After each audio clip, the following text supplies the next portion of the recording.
of the things that the Office for Budget Responsibility scored in the March statement was the changes to the universal credit and personal independence payment, which are in legislation to be voted on at second reading next Tuesday. And I just wondered if that were not to pass, what choices you would have to make in the spending review envelope, given what it was scored for by the Office for Budget Responsibility.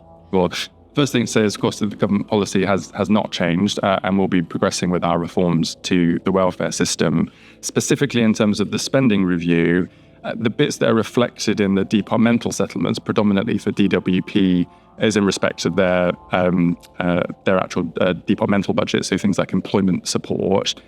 If we are in a world where there are any changes to the AMI forecast on the demand-led spending for welfare payments, again, that's something that the OBR itself will forecast independently for us and will then be factored into any considerations the Chancellor has at the budget later in the year. But I know you will know and the committee will know, in the spending review, I don't set AMI budgets because they're demand-led budgets that get considered at a fiscal event. And we appreciate the difference between that annually managed expenditure and what you've put in this spending review.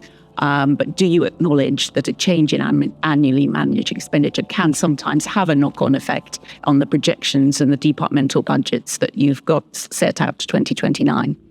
As I said earlier, any OBR forecast that looks at the broader fiscal picture in line with our fiscal rules is something the Chancellor will consider at the budget.